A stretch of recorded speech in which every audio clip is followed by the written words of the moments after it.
Hero Club presents Los Ingobernables de Tokusatsu.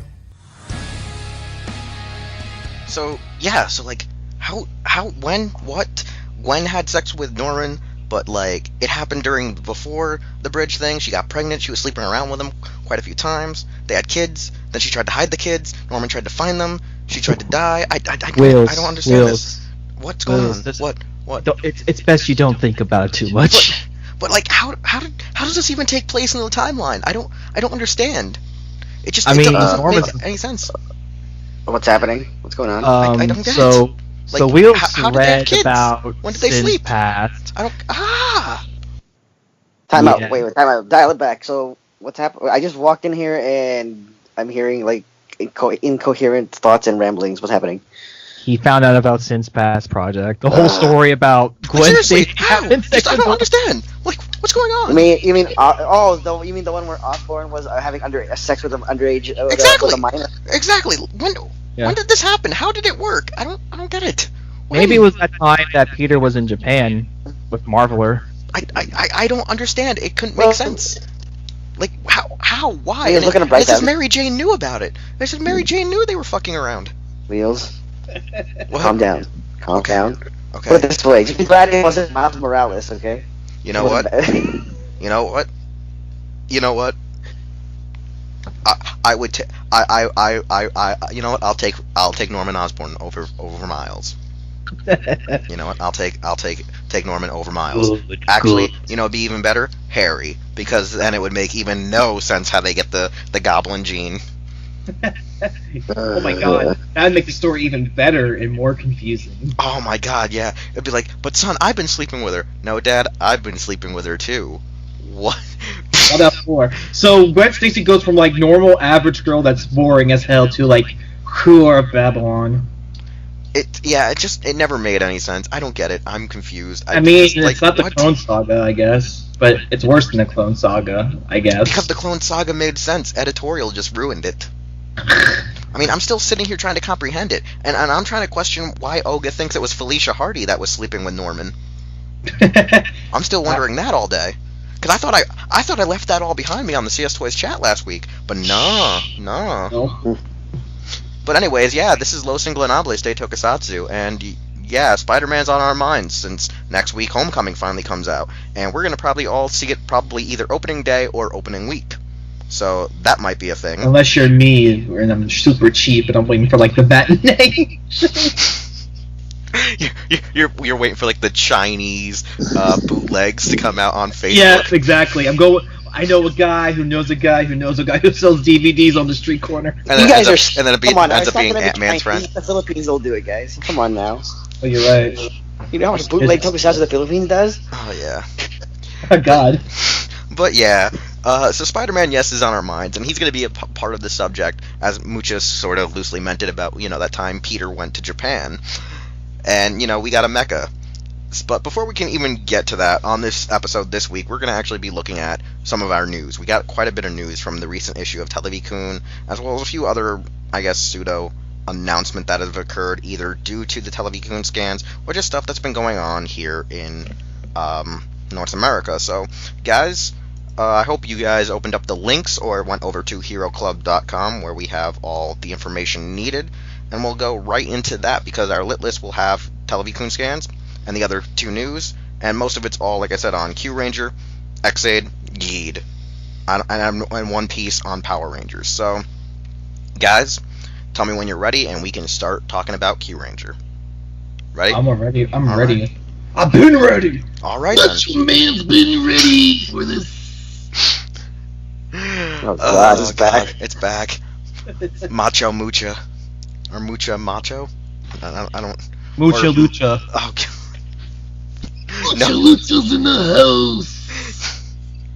So, anyways, we're going to be talking about, first off, with the Kyuranger scans, we have more information on Ho-Ho Soldier, who's actually a man called Tsurugi Otori, who's been in suspended animation aboard the Argo. So it's now that the Kyurangers will manage to find the ship, it'll actually allow him to be free. They will let him loose onto the world, and he will become their 12th Kyuranger. The Argo is also like an old like sailing ship that transforms into a frickin' mecha in its own right, becoming the Gigante Ho-Ho, which honestly is pretty badass. I honestly think it looks a lot like a regular Sentai mecha, like a Sentai Robo mecha that's very, vehicle based, but at the same time it's kind of designed, kind of makes me think it's supposed to be also a samurai in some regards. It has two swords, its face kind of has like an actual shogun-like mask using the symbol of the phoenix, which Ho-Ho is based on, and I think it's going to be pretty damn awesome. As well as we got a little bit more information on the upcoming summer movie, where when they get the Cerberus Voyager, it will form with the other Voyagers to become Cerberus, not Cerbero, which actually sounds like a badass name. I kind of prefer it more than Cerberus for some reason. Yes, Inabe's identity is actually revealed to be Koru, who is actually a man wearing actually a giant monster-like armor suit. So I don't know what the hell's going on here, but the suit, now looking at it much closer, kind of reminds me of Master Kaku's suit from freaking Dairanger, which, is a beloved series here on our discussion pieces on Los Ingobernables. And one weird scan that kind of appeared is that supposedly Naga, Hibitsu's Sky, is going to receive some crazy-ass power-up.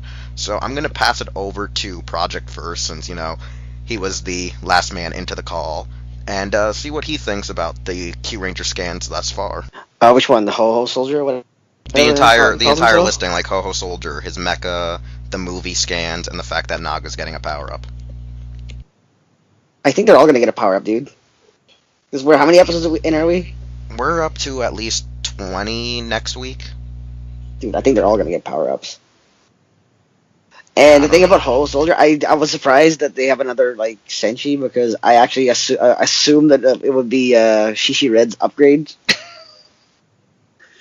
Because Ho Soldier looks pretty badass, and the mecha is awesome. And I probably would get the DX mecha if I could. It's funny you say that, Projekt, because the fandom has a giant sigh of relief as the Ho-Ho Ranger is another guy instead of the red, because I actually wanted to be red. Because you know what, he needs he needs an actual upgrade. What, you're not happy with Sun and Moon mode? Fuck that shit. Keep it to my Pokemon. Keep that shit. Keep it to my Kamen Rider. By the way, is anybody pre-ordering Ultra Sun and Ultra Moon? Maybe. I'm still indifferent on it. The legendaries look badass, man. They just get armor. That's all they do. So what if they turn into robots? Now, if they combine, that would be even cooler. Digifuse. But yeah, so Projekt, your thoughts though on the movie? You're just talking about Ho-Ho. I'm just talking about Ho-Ho because the movie, I didn't give a shit about it. All right, Mucha, any more ideas? Any more thoughts? Nothing. You only see air. I mean, the suit looks alright. I hope it looks cool in action. I like his weapon, man. Yeah, I like his weapon. Looks pretty interesting. Wheelzard Fire, man. Yeah, Wheelzard Fire. Wheelzard Fire. No, I'm just hope he brings something to the show that even some of the haters might enjoy, or people who love it can love it more. Who knows? Yeah, I'm one of those guys who sits on both sides of the fence, where I'm it's an enjoyable show, but there is a lot of bullshit about the series thus far, which I can't comprehend. Why it's so ludicrous until they were oh yeah, we're just in a different universe. So that it kind of explains a lot of the issues with the show right now. Is just different universe, so we can just throw it to the dogs. And speaking of dogs, we have a Cerberus Voyager. Yeah, the Cerberus Voyager. Speaking of dogs, we got this one that's tealish and cyanish in color. Yeah, I don't understand why, of all things, do they choose a teal, this really oceanic color for Cerberus? Clearly he should have been navy blue. Oh, okay. Just make him brown or something. Make him have a dog's fur color, or bronze. I do find the guy in armor amusing. Yeah, it does kind of remind me though of a monstrous form of Kaku's suit for some reason. I think it's just because of how the helmet kind of points out. The whole his looks like suit. Stinger's gonna fight his bro sometime soon. Yeah, eventually we're gonna have this huge throwdown where he's gonna be listen, bro, you need to go back to Kamen Rider. We can't have you fucking up our Sentai shit. You need to go back to your great brother where you belong. So, with X-Aid, the July scans and the July spoilers, as you might want to say, we finally have a better look at Hero's legacy form, which honestly is just the white version of tattle fantasy that we saw in the recent superhero Tyson movie this spring. And honestly, like I say, it's still a better armor, I think, than the original tattle fantasy. I like the whole white and gold regalia of the suit, and it makes him look actually heroic compared to the whole evil side that fantasy gave him. I also find it weird that Kronos is sending him after Parard, but I'm guessing it has to do a lot with the whole Muteki aspect of Emu and Parard, being one full entity, one full being. So that's kind of a thing. We also just found out that Kamen Rider Fuma is going to be a character known as Kaganari Nagumo, who is from a rival company, Machina Vision. Now, the magazine itself didn't really reveal too much about him. However, Toei did release information such as, like, he's doing this all for his sickly sister, as well as the actor who will portray him is actually from the band Chemistry. People in North America probably know Chemistry for performing the song Period in Full Metal Alchemist Brotherhood. It was the third or fourth opening to the series, and it actually is from band member, it's going to be band member Doshin Yoshikun. So Doshin Yoshikun from Chemistry is going to be Nagumo Kaganari, who is Kamen Rider Fuma. I think it's Ninja Gamer, who uses the Hurricane Ninja Gashat. Now, I could be wrong at the pronunciation or the actual name for this Gashat due to the fact that I can't see it in this article. It's in our previous article during the June scans. We also found out that the movie form is actually called Kamen Rider X-Aid Creator Gamer, which uses the Mighty Action VRX Gashat, which is created by Kuroto, as usual, and honestly, it's kind of one of those game creator things. Think of it like Mario Maker, where you can create platforms, create like how levels look and stuff, so he can summon missiles, he could summon like springboards, stuff like that. Pretty much it's create your own game Gashat, which will make him kind of OP and hopefully help him defeat our, villain of the film. There's also going to be a premium limited advanced ticket sale set for the DX Proto Mighty Gashat X Origin and the Hercules Kutama. Now, from what I've been explained to by friends who live in Japan and friends who have gone to Japan to see these movies, pretty much the idea is you pre-order your tickets, and either the day of you can buy the items there when you pre-order your tickets in advance before they're supposed to release at retail, or it's a limited thing and a limited version, like in a different type of packaging that you'll get when you go see the movie upon its release for pre-ordering the tickets, and so on and so forth. There's not that much that I can really explain due to a lost in translation aspect, but that's from what I've been able to gather the information on. And the Televikun scans also give us a better silhouette of our new Kamen Rider build, which honestly, he still kind of possesses that Cashin and Sins kind of design. However, his left antennae kind of looks like, almost like Izanuman's like actual antennae when you look at it at different angles. He seems to have like this weird like scarf thing jutting out from his shoulder that looks like a fin, as well as his belt looks to seemingly have like a fishing rod like hand crank wrench, or I think you call that right, the wrench when you like crank up stuff on a pulley. So it's kind of interesting that his belt might actually have like some kind of construction motif to it. Honestly, I don't know what it could be. Like I say, it's still silhouetted out, and we'll have it most likely on screen for people to see. So, guys, what's your thoughts? What's your thoughts to answer on all your question, Wheel? To answer your question, Wheelz, it's a Jack in the Box. He just cranks it up. Rider kick. Oh God, I'm not gonna lie. I want to see this now. It takes a while, but once he gets there, it's a powerful kick. About a Braves Legacy game, level 100 power against Paradox. It looks nice. It kind of blends well with the suit better than the old one did. Yeah, the problem with the suit with the old one, it did make him look a lot more villainous than this one did, and ironically the alternate world was the bad one, and it looked better as that. So the fact that they're kind of reusing part of the suit to make him a level 100 is actually pretty interesting. Yeah. I don't have much to say about the Ninja Gamer unless his power is to have Ninja Gaiden levels, and that's why he's so powerful, because he's fucking Ninja Gaiden. Oh god, you're saying he's Ken Kosogi? Yes.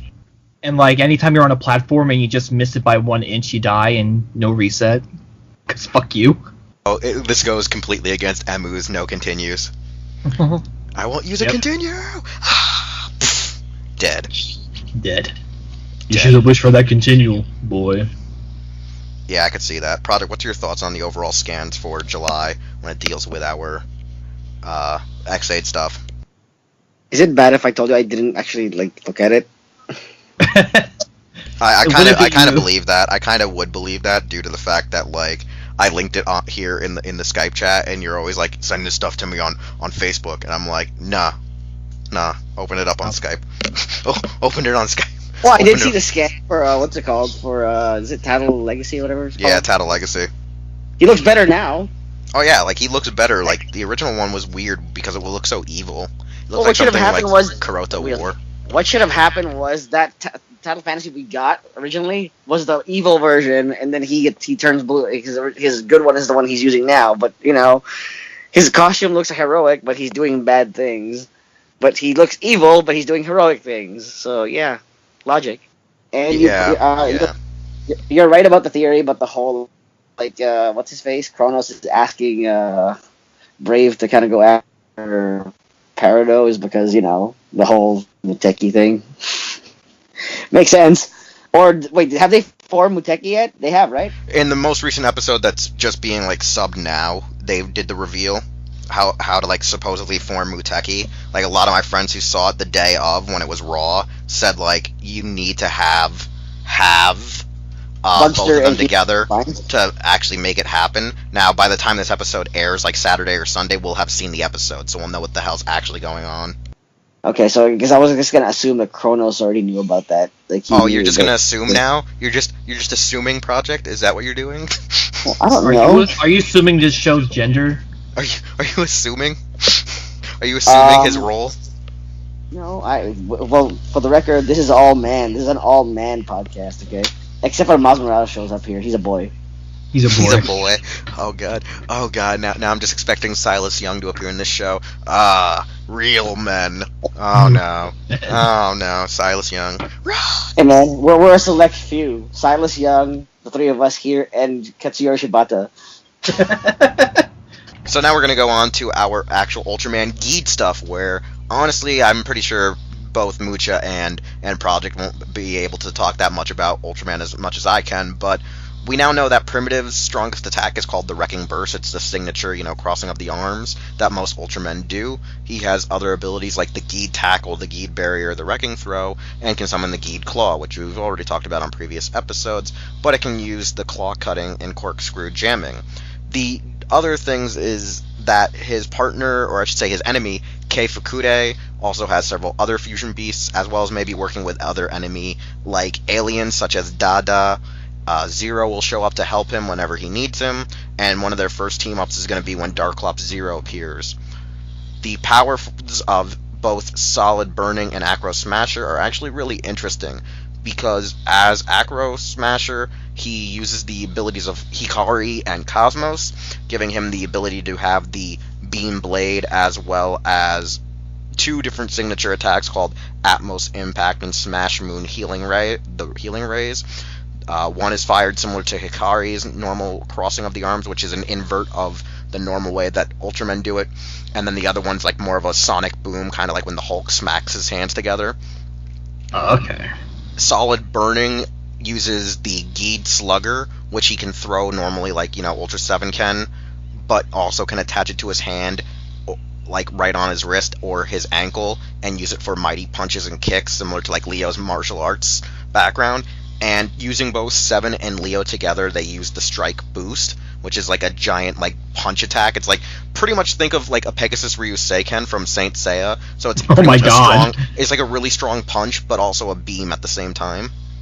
It's kind of like that. One of the funniest things about it is I do find it ironic that when Zero finally does show up to help him, he's using a form that combines his father and his mentor together. And we also got one teaser for one of the new video game characters called Ultraman Geed Tri-Slugger, which is the fusion of a fusion and another Ultraman. Pretty much it's Ultraman Orb Amirium Slugger combined with Belial, which honestly it uses this like common core colors of Belial on top of the suit body of, I think, Solid Burning, and then gives him like this really badass wicked crown.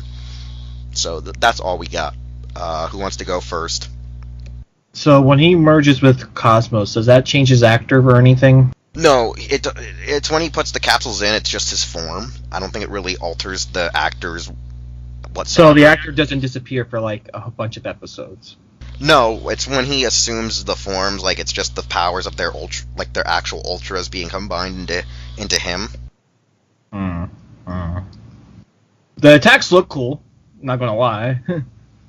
Yeah, like a lot of people are making jokes that it's Super Kick Party when he becomes Solid Burning, which I actually read the information backwards just because I already shot an episode earlier where I did it in the right order, and I went in the reverse order of the two alternate forms.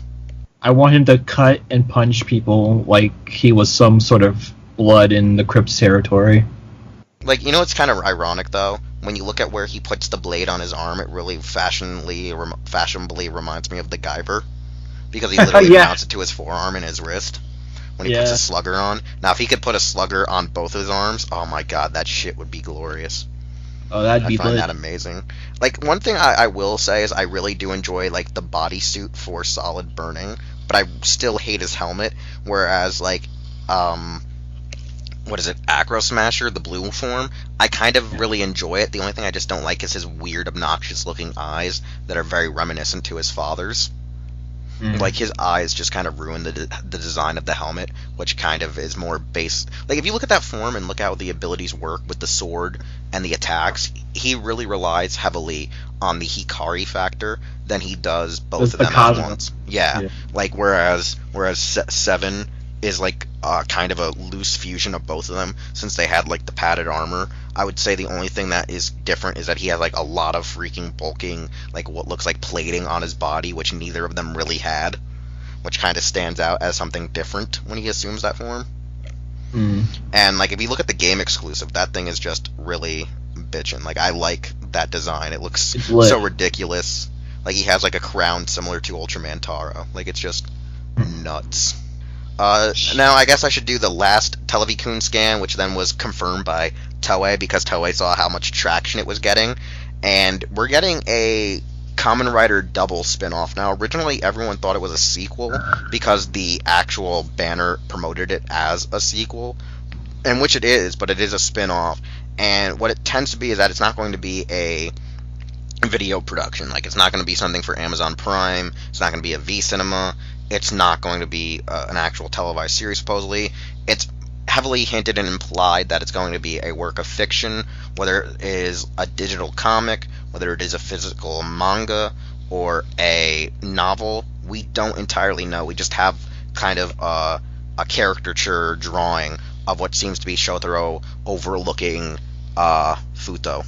So, Project, what's your thoughts on this double spin-off / sequel? I don't think it's a sequel, man. I think it's probably a spin-off or it's another side story. I don't know. Do we know what it is exactly, though? We just know it's some sort of spin-off / sequel, and that it's not intended to be a video-produced series.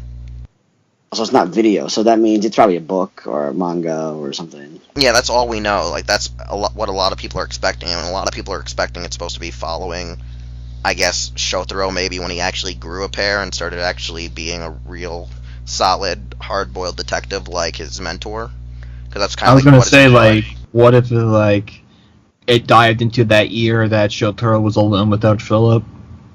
Yeah, I think that could work too, as if it was in between the epilogue and the actual series. Because you know what? Fuck the original ending of Double. That was some bullshit right there. Because I always thought, like, that'd be a cool thing to, like, do. At least in, like, maybe, like, a V-Cinema or something where Shotaro is, like, all by himself, and he's just trying to protect Futo as Kamen Rider Joker, which is, like, the weaker version of Double. So he's, like, really fighting his heart because he doesn't really have all those power-ups he got when he was Double. Yeah, because, like, honestly, that would work a whole lot better, either being between the what is it, episode 48 to 49, or whatever. Yeah. Like, that would work a whole lot better, being, you know, what's going on after he finally grew up and, you know, matured, I guess, because like he just kind of does stupid shit, and like a lot of people love him for his quirks, but that kind of was one of the things that irked me when you're being a detective. Don't be a loser. All right, and then our last piece of news is straight from America. Interview with Dean Israelite. I don't know how to pronounce his name. Wait, Dan Israel? The guy who runs Israel? No, it's not Dan. Oh, the Dean director, the producer. The director of Lionsgate's Power Rangers film, also saying that the sequel is supposedly in the works, or at least in planning, and that Lord Zed is intended because they have to follow the script of the series. So, yes, we're gonna start getting more of our villains, and he kind of said in this interview about how they didn't want to actually even hint at Lord Zed in this film whatsoever, due to the fact they thought it would really dilute the storyline. Honestly, he's kind of right that yes, Lord Zed should be in the sequel, but I feel like they should at least have taken 2 films to build up their audience and not just split through it. So personally, with me, even though fans love Lord Zed, I think they should have built a better mythos with our pre-existing Rita than just, she's crazy. She's just a crazy bitch. Like, anyone got any other thoughts to say about this? Like the fact that we're going right into movie 2 and we're gonna have either Rita and Zed or just Zed by himself. Well, we added the Green Ranger somehow, so that means somebody has to be bad. So they already smoked Rita, so why not? Well, Rita's still alive. Yeah, but they smoked her, but then she's probably just gonna join him. That's why they need the Green Ranger. That's probably what's going to be the whole scenario too, most likely. And they're going to use that as a jumping point for either getting the Green Ranger or turning the green powers into the white powers somehow through some power of friendship in the Zeo Crystal. Guys, I'm gonna call it now. Zordon will be the White Ranger. Why? Oh God! Because he's white. No, it's because they can't. Something different, guys. It's because of all the drugs he made. Okay, all the drugs. Okay. Exactly. The drug money had to go somewhere. Yeah. And you know where it went? To invest into his White Ranger suit. It wasn't to help him fight cancer, it was to help make him a White Ranger suit. So, like, when he becomes the White Ranger, is his powers meth-based? Yeah. He will use Saba to cut lines of coke. Oh, God. And then the little hole in the Tiger Sword where he put the orbs in, he just pours that shit in there to power up the fireballs. Oh, God. Oh, and don't forget, what's it called? What the coke is made out of? Some of it? Oh, crushed putties, man. Come on now. Now he literally is smoking his enemies. So figuratively and literally. So basically, he's the green vapor in white mode. Pretty much. Pretty much. Because someone needs to be high on this team. Someone needs to. Someone actually needs to be high on this team. I mean, they have a someone has to take that lesbian, drug test, and they have an autist, so they need to get the high person. They need to, and eventually they're going to need to have a guy that's actually like a physical disabled, like one guy who literally has his legs blown off. Tommy is a war vet. No. You find out that's actually the Phantom Ranger is the war vet. The Phantom Ranger is the war vet. That's Projekt off. Oh no, he can't be. He's dead. He's dead, Johnny. He's dead. It can't end like this. Now we'll get on to our next half, which Mucha we know is probably going to be quite a good 30-minute discussion, and we said it's going to be about Spider-Man, Tokusatsu Spider-Man, Toei's produced series. Now the thing about this is we're not going to actually really review it due to the fact we haven't seen the entire series. Another reason is it hasn't been fully ever subbed, and it's not given a real wide release. There's just some complexity due to how Toei and Marvel works right now, that like even when Marvel shows it, they can only show just a couple of episodes. There is a high belief that the episodes in question, when they try to air them, that either master copies could have been destroyed, and that's a reason why stuff can't be aired per se. But we're going to talk about like the idea and talk about how could it work today, as well as talk about other comic book heroes, not just from Marvel, would we actually think would be a good idea to see produced into a tokusatsu if Japan were allowed to have the rights from, their North American owners, such as DC, Dark Horse, Aspen, Marvel, whatever comes to our mind. Now, they're probably going to be heavily influenced by the mainstream comics, so we do apologize, but, they've been around much longer than the rest. And since this was kind of your idea, Mucha, why don't you give us a good history lesson on Spider-Man, the Toei series, for those at home that probably don't really understand what the hell it's about. Oh man, the entire history, Jesus. So, not too long ago, okay, I lie, it's long ago, around in the 1970s, Marvel and Toei, kind of teamed up together to, not form Voltron, but to form a partnership. And in that partnership, there was an idea to adapt Akira into a series. Now, from what I've read, the final contestants of the top 3 that were being considered for being turned into a series by Toei were 3D Man, Moon Knight, and Spider-Man.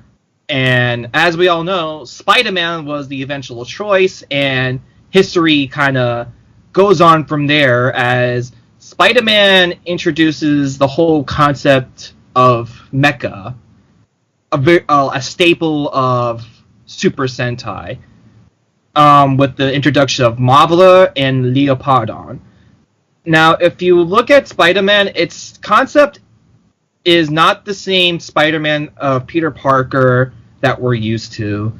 Instead, in this version, Spider-Man is named Takuya Yamashiro. Actually, it's Takuya Yamashiro. Oh, Takuya Yamashiro. Portrayed by Shinji Todo, who some of you may know as God Neos, or Neos from Metalder. And in this role, he plays Spider-Man. And in this series, he's a motocross racer. And one day, this army called the Iron Cross Army invades Earth, planning to take it over and stuff. And Takuya's father investigates, which leads to his death. And he's almost killed by one of the machine, Machine Bems? I think that was their monsters called. And he was almost killed, but he was rescued by an alien. This alien, I forget his name on the top of my head. I think it's Gadia. But Gadia saved Takuya and injected him with this bracelet that gave him spider blood. Now, the spider blood kept him alive and preserved Takuya's body to save his life. And Takuya and Gadia formed a relationship because Takuya could hear Gadia's voice. Because when Gadia was imprisoned in the Earth, he was calling out to this machine called Mavler. And Mavler for many years was trying to finally get to Earth until it finally came here. And Gadia's voice also reached Takuya, who got involved. And so, long story short, because he wants to avenge the death of his father and the death of Gadia, who died trying to save Takuya, Takuya takes up the mantle of Spider-Man to fight the Iron Cross Army with the help of Mavla, and the Mavla transforms into Leopardon. That's the weird part, is when you realize his ship is kind of like Kit and Knight Rider. Yeah. It's Kit and Knight Rider, and he also gets, Shazam, weird, entities. I'm bestowing upon you this engine device. Now go. Save the world. Save the world. And funny thing is, there's a part of the production that you probably didn't know about, but I actually just read that on a few wikis and went to its back trace and sources. But supposedly, Spider-Man wasn't even intended to have his own spin-off. It was supposed to be a part of some Yamato Takaru series that they were planning by having a crossover with, a fictional Japanese, series with, Spider-Man and Moon Knight or whatever was in contestant before they actually went with the idea of let's just do it a regular series with the Marvel character. And Battle Fever J, the third Sentai, was going to be Captain America, Japanese Captain America. Yeah, pretty much. It was going to be Battle Japan and that, and Miss America was supposed to be like supposedly loosely his daughter or his wife or some bullshit in the storyline. That was supposedly one of the stories. Like, I think Spider-Man's probably the biggest influence, just as how it affected Super Sentai for generations. Yeah, and a lot of it has to really just revolve around Lepardon, who is actually the Marveler in its true form, due to having a transforming giant robo. The only issue with it really is the fact that they wasted a lot of time with suit production and stunts that it actually damaged their budget. So the mecha scenes were like always stock footage reuse. Yeah, a lot of times. Like, after a certain amount of episodes, eventually becomes like stock footage because they can't keep up with like the episode amount and fighting with the robot. But the series does get a solid amount for about 41 episodes and a TV movie or an actual film. Yeah. So I can't really complain if it got anything less than 39. Attempt, so. Yeah, if it was less than 39 episodes, then you could kind of like bat an eye at this for being a failure. But it went above 40 episodes loosely, so it's not that big of a failure in some regards. I do like the show because I think like its action's actually pretty decent. Yeah, a lot of the actual fights were decent from what I've saw, but it's when he starts using some of his abilities, it just gets really obnoxious because they were very cheaply made. Oh yeah, because they had like the spider string, spider net. He doesn't really even finish off the machine bend by himself. He just like incapacitates them by kicking them or knocking them over or something, and then they just grow because they don't like it. But yeah, there were actually a couple fun episodes that I remember from the series. Like, I remember one of the early episodes was when he fought the thing-like creature, the one that literally looked like a gray version of the Thing. That's like one of the most memorable clips in the series. Honestly, I think it's actually remembered due to the fact that it's on YouTube quite a lot when people talk about Supaidāman. Yeah. I remember the episode where it involved a dog. I think the dog's name was Ricky, and that dog was like a fucking superhero, man. That dog fell off of like a dam and survived, Wheelz. Yeah, no, like it's very interesting because the thing is, I never actually. I think when there were episodes out there, I never even gave it the time of day because when I was younger, a lot of people said that the series was canceled after 20-something episodes, which is obviously wrong. I think it actually went its run, even though it was cut down due to budgetary reasons. Yeah. But I mean, 41 episodes is nothing to laugh about. Yeah, so it's like, a lot of people told me that this show was actually canceled, but I think they were just wrong. They were just misunderstanding the budget cuts because of the dexterity of the whole aspect of what was going on. I didn't also really like the mecha scenes because I didn't really put two and two together with some of the episodes that it was nothing more than stock footage because they didn't have the budget for it. And I didn't actually enjoy the suit. I think it was just the Spider-Man suit was cheaply made, and it felt even cheaper than the terrible American one that came out like in the 70s or early 80s. Like, you remember that really ludicrous TV series of Spider-Man that they tried to produce? It reminded me a lot of that. You mean the miniseries? Yeah. The miniseries? Yeah, it's typical. Like, and I thought that the miniseries in America was somewhat better than the actual Japanese portrayal of what Spider-Man's suit looks like. Wheelz, he had a giant robot. He was 10 times better than American Spider-Man. Oh yeah, I know he had a giant robot. The only weird thing is, as Oga argues, why does it have an open mouth? Why not? The question is, why doesn't it not have an open mouth? It's so stupid. It made no sense. I think it was like to signify like a spider's mouth, and he could shoot like web out of its mouth. Or to be a female. Oh, wait, never mind. That could be. We don't know. We don't know. Actually, no. Toei Spider-Man suit's much better than the Amazing Spider-Man live action. Like, that thing looks horrid. Actually, looking at it again up close. Like, oh my God, the '77 Spider-Man. Jesus Christ, no, burn it with fire. I've already made the joke like a bunch of times to people that the best live action Spider-Man is actually the Japanese one. I don't know. I think the best live action one right now was actually the first one with Andrew Garfield. Oh no. That's the first one, not the second one. Oh no. We don't talk about the second one. It leads to possible storylines of Norman fucking Gwen. The only movie that had the balls to kill Gwen. Don't worry, she'll come back as a Clone Wheels. Don't worry. Oh yeah, she'll show up in the Tom Holland movie. No, she won't because it's canceled. Exactly. And they're not even acknowledging Gwen in their movie verse. They're like, nope. We have to get Peter new friends because Sony won't give us the rights to those. But anyway, yeah, Spider-Man.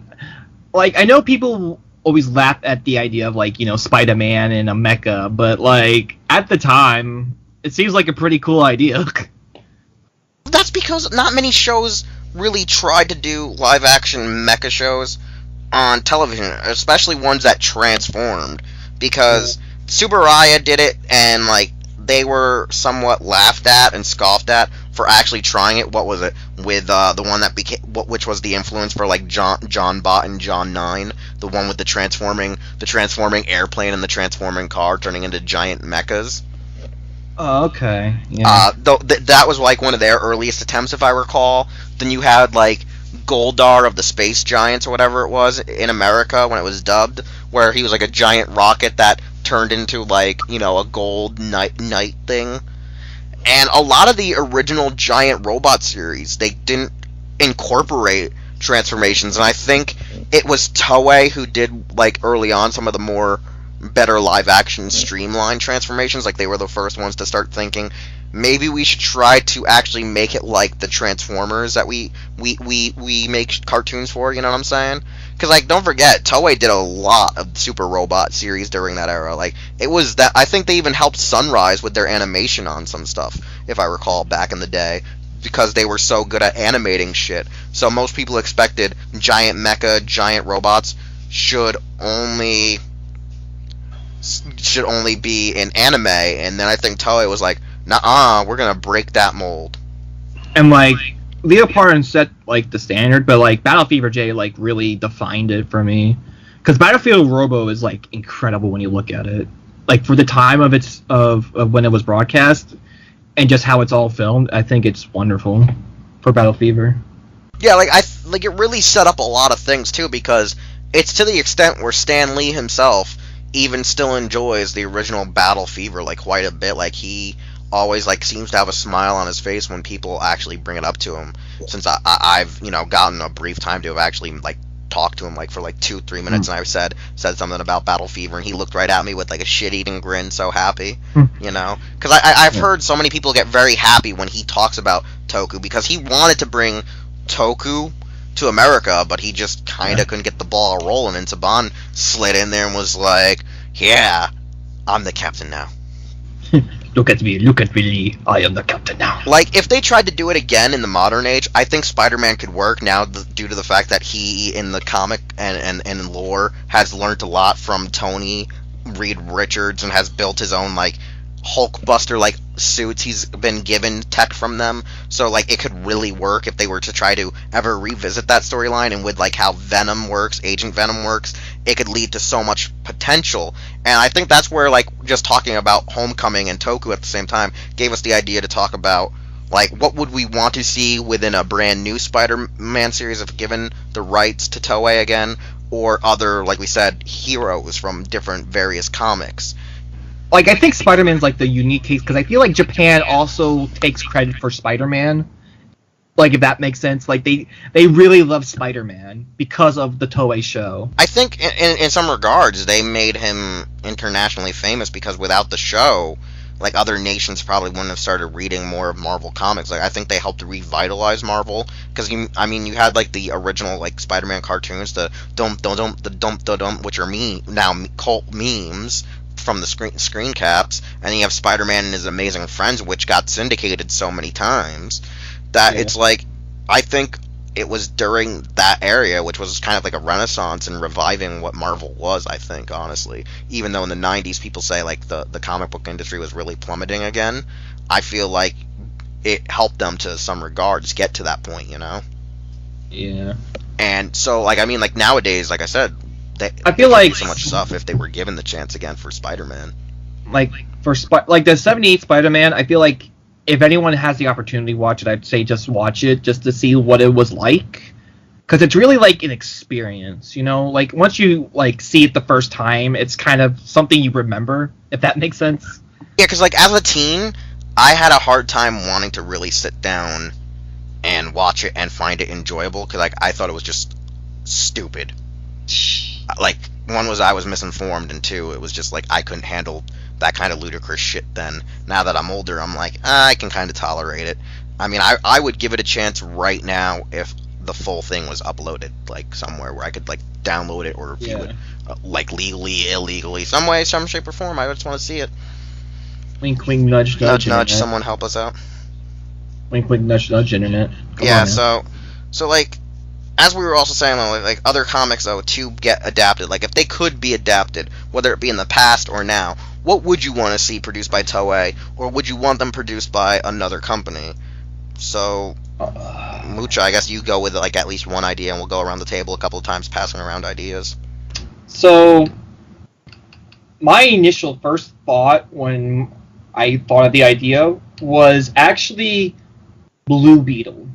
And it doesn't matter which kind of Blue Beetle it is, because I feel like both versions of Blue Beetle that I'm thinking of, with the Ted one and the... Ted and Jaime, yeah, they both work. They both work in their own regard. I feel like the Ted one would probably work better as like a 70s, 80s show, because they can do like...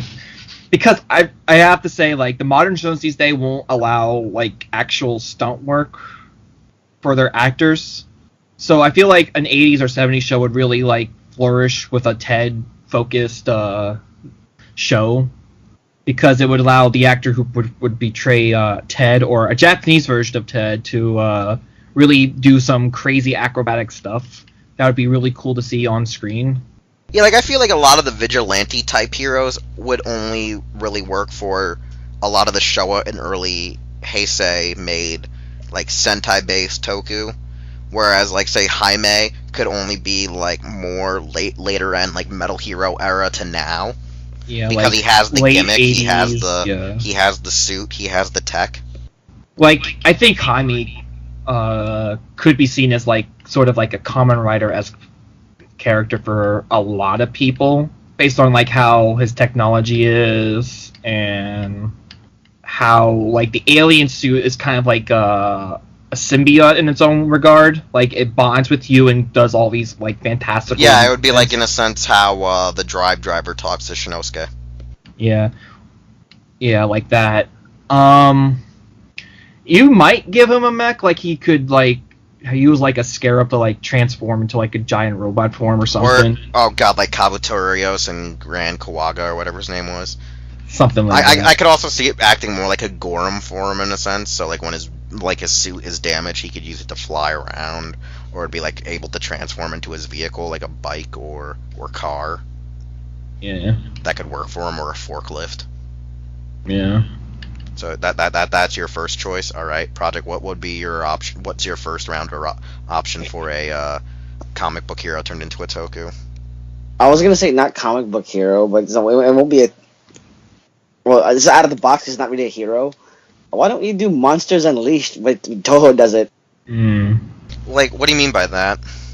Fang Fang Foom, fucking Monster Island from the Marvel Universe. I know what. So you're pretty much saying you want to do the Marvel versions of kaiju, and then in a sense give Toho, like, the license, so then Godzilla could be canon again. You're saying, in a sense. Mm-hmm. That actually kind of works. That actually works because they're still technically comic book characters that they could actually pull off that stunt perfectly to see, like, Godzilla. Because what is it now?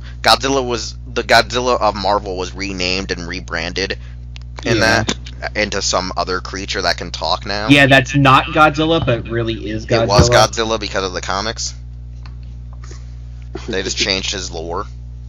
Yeah. But yeah, that's the one thing I thought of. Like, huh? Why not? That actually works. That actually does work, since Godzilla did have a Marvel run in North America. Yeah. I could believe it. I could buy that for $1. Yeah.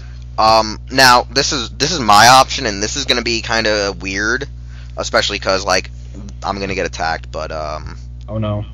I'm seriously gonna probably get attacked because there's probably gonna be that whole part because I'm having an African American character now being probably portrayed by a Japanese. Because the first thing I thought was like Steel or Iron Man. Oh, okay. Like Steel or Iron Man, like literally either of them could work. Because like I feel like Steel at times is depicted as like he is like metal suited Superman, but in some lores he's kind of like how the really crappy Shaquille O'Neal movie was, where he's just a guy in a suit of armor with a hammer acting as a vigilante. No, you have to bring Shaq to Japan so that he can do it again. Like I feel like Japan would do that. Like I really feel like, cause like there's versions of Steel I've seen that look a lot like the Shaq version, and then there's the ones that I see that just look like Superman. Like if a black guy made an armor that looks like Superman.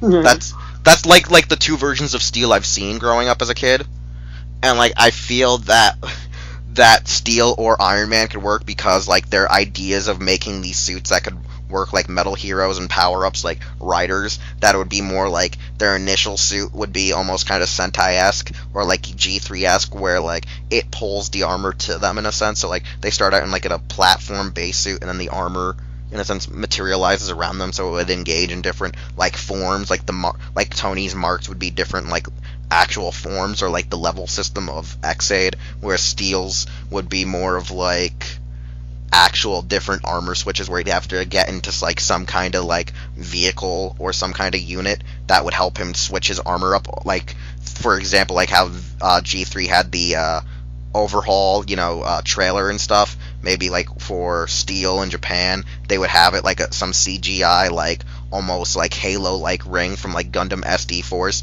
that Captain Gundam would use to change his armor, or something similar to like how Liger Zero would get inside the snail, and they would do the change armor system now. Because I feel like those two could really, in a sense, whether it be Marvel or DC, play off of that whole aesthetic of being like a metal hero or a writer, a technology based writer. Oh, I can see that. That would work pretty well.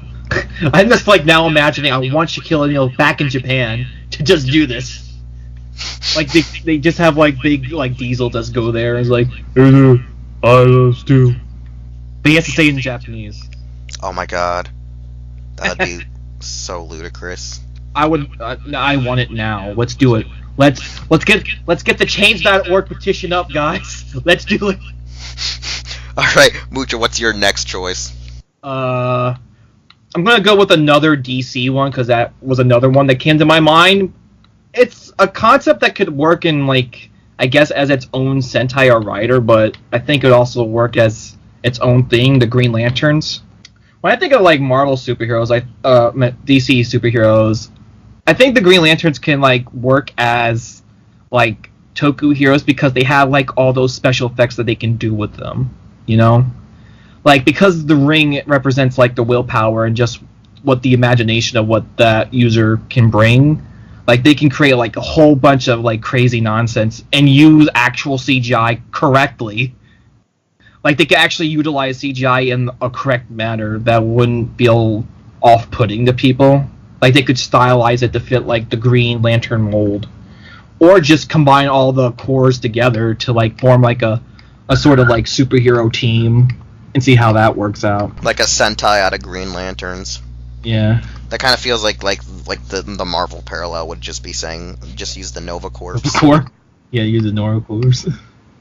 That could be another one. Nova Corps. All right, Projekt. What's your second round? Because we'll do at least 3, and then we'll wrap up. So we're almost finishing our second round. So Projekt, what's your second pick of a superhero or characters?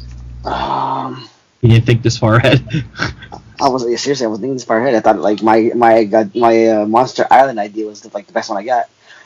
But if I had to do something, Toku, you can do.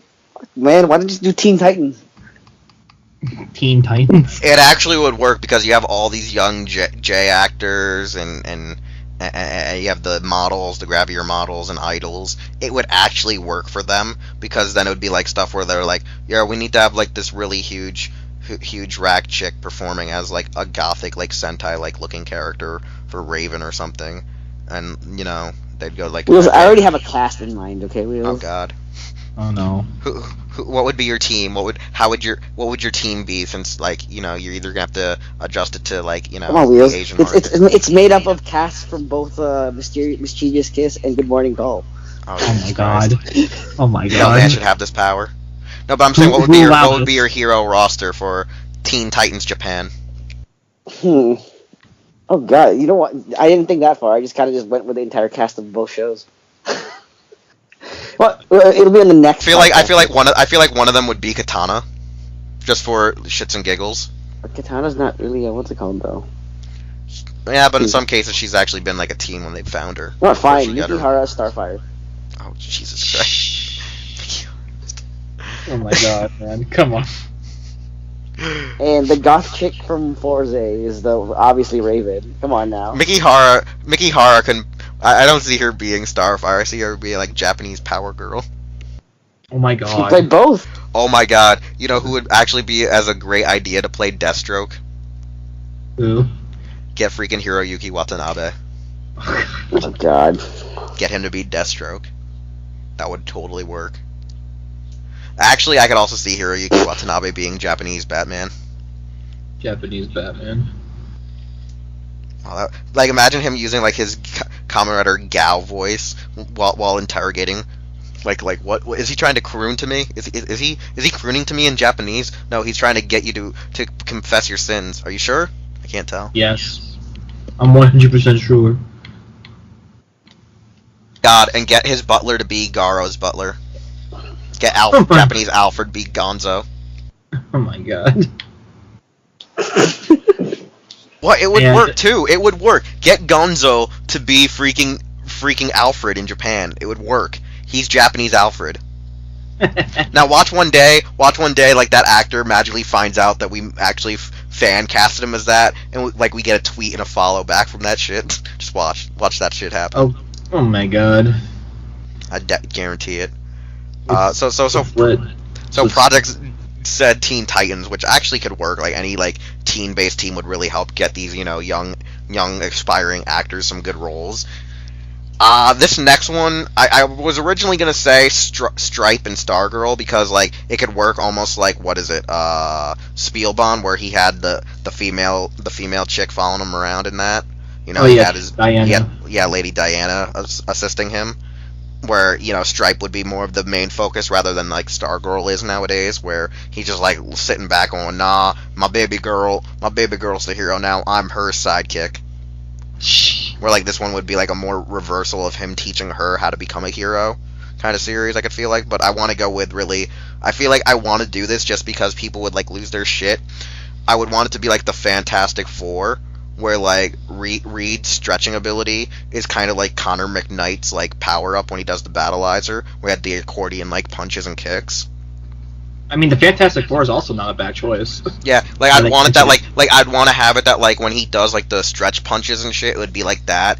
Invisible Woman would like have like a bodysuit, like in a sense like a really really tight bodysuit like Kamen Rider Femme, and like be like the way to like make her shield and shit. She would have like either like a round disc shields or chakrams that she would hold up, which would be like her her emitters to make her barriers and or help her like go like invisible. For the Thing, I feel like the Thing would be like he'd look like a really old fashioned like knight kind of like entity. Like he'd be like a Toku hero that like armor is like rock hard, like looks like in a sense like a knight armor, but at the same time looks like a what I'm saying, still looks like rock. You know what I'm saying? Oh yeah, I like gives you that like idea that it's very rock like. And then for Johnny, he would have like a suit that I feel like would be like a Sentai suit, but also have like parts like branching off of it, like arm, like forearm guards, shoulder guards, leg guards that would like look like flames and stuff like that. So he would look kind of like a kaijin. Like him and the Thing would look like kaijin, like kind of like design like villain suits. And then you'd have Doctor Doom, who's like literally like every typical metal hero like foil or villain, always sitting in like a giant chair kind of thing, and maybe like to make it even more batshit insane, Doctor Doom is like only an apostle or like an envoy to like this real evil entity, which is like, you know, your typical like Shocker, like great Maku leader. like thing in like in the space, and really it's actually Galactus. Or you can make it Galactus, man. Exactly. It would be like Doctor Doom answers to Galactus, and in the Toku take, Silver Surfer is actually originally a villain who joins the Fantastic Four as the series goes on. Oh yeah, like he's like the extra member. He's like the he's like the fifth team member for the Fantastic Four. So like the Silver Surfer is literally like a really just badass like knight, and like his surfboard is actually like a freaking like giant ass like like, you know how Justimon in Digimon's like right or left arm turns into like a giant beam blade, like he'll take his surfboard and attach to his arm and it'll become like a giant like arm gauntlet like Justimon, or it'll be like a giant beam blade or a giant cannon. Yeah. So like I could see it like that. So like I feel like the Fantastic Four could work because like they have like the ability to be a Sentai, a Rider, and a Metal Hero show at the same time. It's like everything you want in one, and it would really like I feel like I would want it done with more of like I would want them to try to make it that this series would be actually still having like a mature older audience where they could be able to perform their stunts, but I'd want it to be geared to be like a show in the past, but I would want it to be done with the aesthetics and production levels of today. Like I want it to be the best of both worlds and feature the qualities of both, or I should say all three genres of the Sentai, Rider, Metal Hero, because I feel like the Fantastic Four could embody that perfectly. Like they're like that perfect standalone team, because I remember off air we argued doing the X-Men, but like we thought it would just be so ludicrous because the idea of the mutant gene would then be turned into like a rip-off of the Amazons, I feel like. Yeah. I feel like the Fantastic Four was one of the choices I was leaning towards, because like I think they set themselves up as being like already like a team, you know, a team that could really be benefited from the special effects that Toei or Toho or Super Riot could use. Like, we're not even like basing this on this like Toei just making the show. We're talking about like any of them, right? Yeah, I feel like that would work. Because like I think a Super Riot show done, Green Lantern show done under Super Riot, because Super Riot knows how to use CGI better than Toei and Toei at the moment. Yeah, but Super Riot would do something like Giant Man, if anything, first. Yeah, Ant-Man or the Atom, probably. Yeah. They would probably do that one first. They would want to do those. Like, I feel like that would be the case. And I realize we're about to go overtime, so I think we're only going to keep it to the two options that we all gave. Yeah.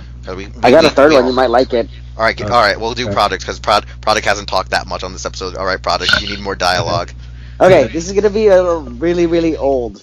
Does anybody remember Defenders of the Earth? Oh my god, Flash Gordon. Flash Gordon, Phantom, and is it Mandrake the Magician? Yeah. Actually, each one of them can have their own goddamn Toku, man. Think about it. But you want to know what else? Let's get crazier. Let's throw the Shadow in there. Oh my Damn god. right. The reason why I want to throw Mandrake in there is because fucking, what's it called, man? Was that magical girl? Was that the magician girl that they have? Was it Quatrine? Remember? She teamed up with Wizard only to find out she's actually the freaking donut guy, or the donut shop owner. Maybe, I think. I forget. But yeah, man, those three. Why the fuck not? Bring back like those vintage superheroes, those vintage comic strip guys. That'd be pretty interesting. God, then they'd be like, well, let's bring in the Rocketeer. No! Oh my god. Oh, it's even better. Oh my god, forget that. The Rocketeer. Add the Rocketeer, the Shadow, man. All these old radio Rocket shows. Man. Rocket Man. Vintage Hero Tyson. Oh my god. Vintage Hero Tyson. And then you just have the guy who played in the Disney's version of the Rocketeer show up and be like, I don't even know why I'm here. They just called me. They just told me here. I don't know why. Even though he's still acting and actually like does pretty good roles, just shows up, just like, I don't even know why I'm supposed to be here. What's going on? They invited me here and they gave me drugs. They sedated me. What?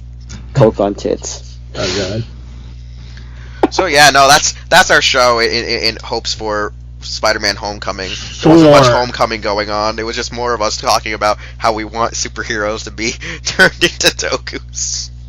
4. I don't get it. I'm confused. No, they turned Thor into his toku, man. Oh God. He's a Japanese god. Oh God. Let's do it. At this point, they just want to get Yamato Takeru back up on his own 2 feet. Oh man. I need to see the Toho version of Yamato Takeru because everyone tells me it's ass. Everyone tells me it's ass, but yet as a kid, I've always wanted to see that movie. Like everyone says, don't watch it. They did tell me just don't. You're probably right though. I don't know. I've yet to see it. You're probably correct. I just know one of my favorite actors is in it, Hiroshi Abe. But yeah, no, nevertheless, though, we do look forward to seeing Spider-Man: Homecoming. We do like, our Marvel movies. We like a lot of stuff. We're not always about Toku, and we always find ways to make our love for other things present here while incorporating that Toku aspect. Now, honestly, I'm thinking that we might make this a segment where we talk about how would we book heroes as a Toku in the future, whether it be animated, comic book, and, just other ludicrous shit in the future, because I actually like this talk, and honestly, we kind of came in here walking in blind. We had at least some basis of what we wanted to do, but, like we said, it was a good talk. I had fun, Mucha had fun, Projekt had fun, the dogs are having fun as he's taking them for a walk right now, and we're going to wrap up our show now. So this has been our return after having a 1-week hiatus. This is episode, I think 17 or 18. And next week, we will be talking about, most likely, Gavan versus Dekaranger, or at least the prequel movie, Girls in Danger, as well as we'll be talking about what other metal heroes we would like to see crossovers with Sentai and Rider, and we'll be talking more specifically about the seasons matching up perfectly if, Toei was thinking in a perfect world in mind to have the themes working cohesively together, rather than what they were doing with Superhero Taisen until Gavan vs. Dekaranger, the movie. So, Mucha, plug your your YouTube channels, your Facebook pages, your whatnots, and then I'll do mine, and we'll get the hell out of here. All right. So that topic was fun, and it's there's still more to talk about. It's funny, but anyway, you can reach me at Janitor Joker on the Twitters, or you can follow my podcast page, Toku Warriors, at Twitter, on Facebook, on the YouTubes. And you can follow Sentai Bandicoot, my friend, on Twitter as well, under the same name. And you could probably buy a bullet from me after I shoot you. That's just that's just a little priority, because I care about the fans, Wheelz. I care about the fans. It's deafening and deadly. Okay. I am Wheelchair21. You can find me on Twitter and Facebook as Wheelchair21. My Instagram is Todja_Doyle because some asshole stole my name. And you can check out Hero Club at Hero Club for Life all over social media. Don't forget, it's hero-club.com, and that's where you can find out all the news we were talking about today. And like I said, though, next week we're going to be talking more about that lovely thing called Metal Heroes. And Sentai. Hey, it's Wheelchair21, and thanks again for listening to an all-new episode of Los Ingobernables de Tokusatsu. If you want to hear more content or see more content from the Hero Club YouTube channel, we're going to need you to subscribe, like, comment with some feedback, and share this channel with a friend. We also would like you to check out our website, hero-club.com, and follow us on various social media outlets just by looking up Hero Club for Life, as well as the stores you see are where we shop. Anyways, thanks again, and we'll see you all next time.